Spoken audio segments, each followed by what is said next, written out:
안녕하세요. 안전한 투자로 편안한 노후 준비 중경투TV입니다. 네, 3월 9일 토요일입니다. 비트코인 68,700달러, 장중에 7만 달러 신고점 찍었다가 미국 증시하고 같이 약간 조정입니다. 비트코인 69,000달러 전고점 못 넘고 고점에서 힘없이 하락하는 모습이 아니라 신고점 빠르게 갱신하면서 알트코인이나 비트코인 추가 상승은 70% 이상 가능성이 있다고 볼 수가 있고요. 3월이 계절적으로 리스크 있는 달이지만 중순 정도 되어서나 분위기 바뀌는 거고, 거기에 비트코인 2월 43% 수익률에 다음 달인 3월이 마이너스 수익률 되는 경우는 가능성이 낮았습니다. 3월 조정 핑계 삼아서 오히려 숏포지션 대규모 청산시키고 추가 상승하는 케이스도 생각해 볼 수가 있죠. 비트코인 도미어스는 49.7%로 비트코인 신고점 찍고 상승세 지속되고 있는데, 알트로 들어오는 개인 자금 속도는 3월 8일 정점 찍고 약간씩 약해지는 모습입니다. 도지코인, 시바이누, 민코인들 해상승 좋고 프레이다, 솔라나는 빨간색이고요. 우선 비트코인 원화 차트에 이어서 달러 차트에서도 신고점 달성을 했습니다. 77,700달러로 2021년 11월 대폭락 전에 69,000달러 신고점 갱신 이후 2년 4개월이라는 시간이 걸렸고요. 당시 9.1% 높은 인플레이션율로 1차 하락했고, 2차로 루나코인 FTX 파산, 연준의 금리 인상이 추가 하락 요인이었습니다. 이런 하락 다 견디고 신고점 갱신을 2년 만에 한 건데, 나스닥에서 중소용주보다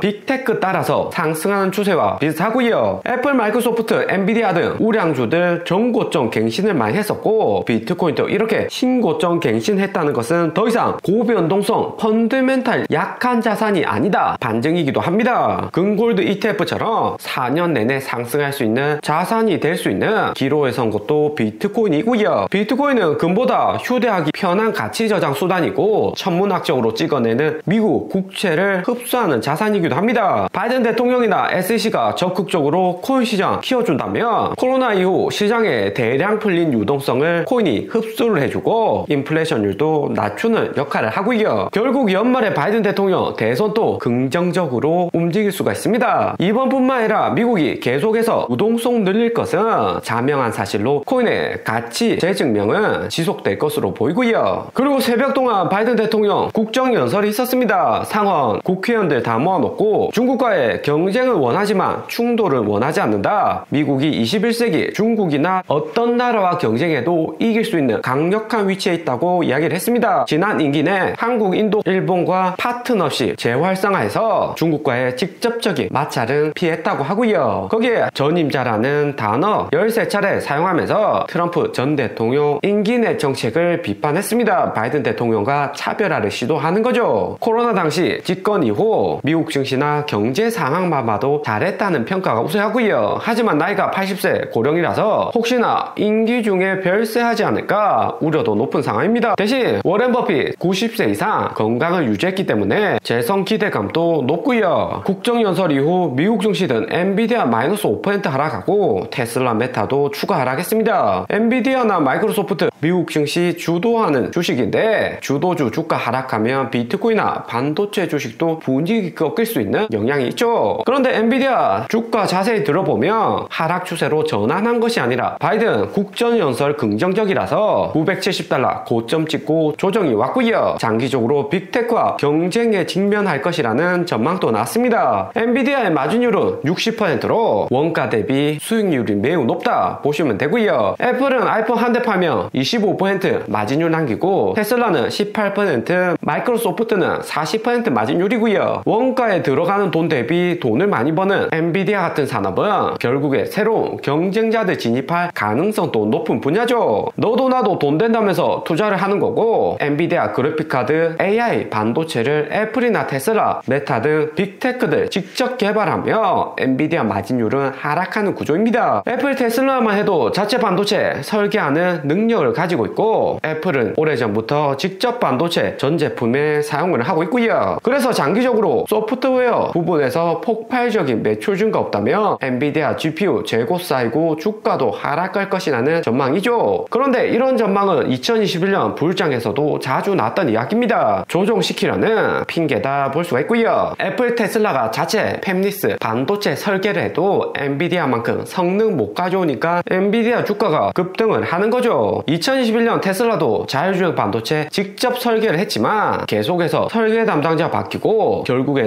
엔비디아 제품 사용한다고 발표를 했었고요. 중국 전기차나 현대, 폭스바겐, 엔비디아 의존도가 높습니다. 애플 테슬라가 얼마나 AI 반도체 잘 만들어야 하고 빠른 시간 내 쉽지 않아 보이고요. 그리고 하루 전 코스코 대형마트 실적 발표가 있었습니다. 워렌 버핏 보유하고 있는 주식인데 중산층 경제 상황 알아볼 수 있는 중요한 지표이기 때문에 주가 등락도 참고해 볼 필요가 있고요. 장중에 마이너스 7% 주가 하락했는데 한국에서도 이마트, 홈플러스 장사 안 되고 쿠팡이나 코스코 매출은 꾸준하죠. 실적 보면 매출은 57빌리언 났지만 주당 순이익은 3.92배로 전달보다 더 상승을 했습니다. 고인플레이션으로 제품 가격 올라가고 판매 수량은 기대 이하였지만 코스코 자체 경쟁력이 있어서 비싸게 제품 팔아서 순이익은 상승을 한 거고요. 코스코가 이 정도 매출 하락이면 홈플러스, 이마트는 완전 적자다 보시면 됩니다. 코스코 이번 어닝으로 주가 하락세나 미국 소비 완전히 꺾였다 보기 어려운 것은 전년 동기 대비 상승했고 2022년 1분기부터 꾸준히 매출은 오르고 있습니다. 비싼 가격에도 제품 구매는 꾸준하다는 의미로 미국 경제나 중산층 경제 잘 돌아간다는 의미고요. 그리고 FTX 창업자 샘 뱅크먼하고 루나 사태, 2021년 폭락장의 원흉인 루나 권도용의 처벌 수위 낮아지는 게 아닌가 한국 소환된다 뉴스가 나오고 있습니다. 권 씨는 몬테네그로로 도주했다가 인터폴 국제 수배되었고 오랜 재판 끝에 미국행이 결정되었고요. 하지만 권도영 측 한국 정부가 인도 요청 더 빨랐다 주장하면서 일단은 미국 송환 중지된 상황입니다. 하지만 최근 미국 검찰은 미국 송환 포기 안 한다 강조를 했고요. 미국보다 한국이 처벌 수위 낮고 이렇게 수조원 굴리던 악인들은 비싼 변호사 고용해서 유리하게 재판 만들 가능성이 있죠. 2022년 비트코인 5월 3만 달러 아래로 내려가면서 루나코인 가격도 폭락을 했습니다. 루나코인 설계 자체가 비트코인 가격 오르면 같이 상승하고 내리면 하락하는 구조였고요. 비트코인을 달러, 유로화처럼 기축통화로 포지션 잡고 루나코인 발행을 한 건데 당시로는 새로운 형식의 코인이었죠. 하지만 비트코인 3만 달러 유지는 해줘야 루나코인도 가격 방어 되기 때문에 당시 3만 달러 아래로 절대 안 떨어질 것이다 생각을 했었습니다. 테슬라나 마이크로스트래터지 비트코인 평단이 3만 달러 있고 게임 회사 넥슨도 4만 달러에 수천억 원치 비트코인 매수를 했고요. 한국의 코인으로 루나코인 알트코인 시총 4위까지 상승하는 등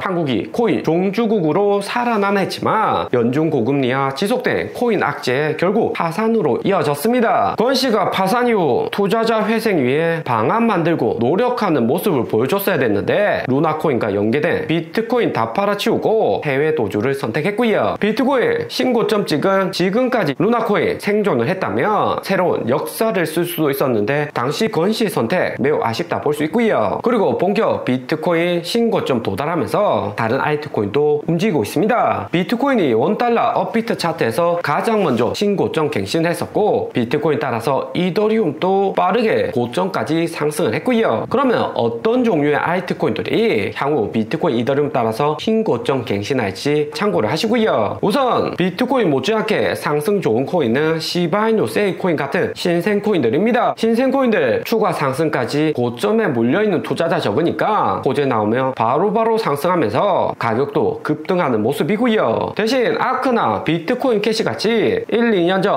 큰 상승이 있고 투자자들 손실 컸던 코인들은 보유하고 있는 투자자들도 많고 신규 코인보다는 빠른 상승은 안 나오는 모습입니다. 거기에 솔라나처럼 장기 행보하고 기간 투자자 비중 높은 코인들은 시가총액 크다고 해도 상승이 매우 좋고요. 대신 리플은 4월 재판 불확실성 존재하고 작년 말부터 리플 회사에서 락업 해제 보유 코인 팔고 있기 때문에 가격도 당장에는 못 상승하는 모습입니다. 하지만 800원대 이렇게 매물대가 쌓이고 저점 강하게 되면 다음 상승에서 강한 상승 나올 가능성도 존재를 하는 거고요. 오늘의 영상은 여기까지입니다. 좀 더 디테일한 투자 정보가 필요하신 분들은 커뮤니티로도 자료가 공유되니까 멤버십 가입과 구독 부탁드립니다. 감사합니다.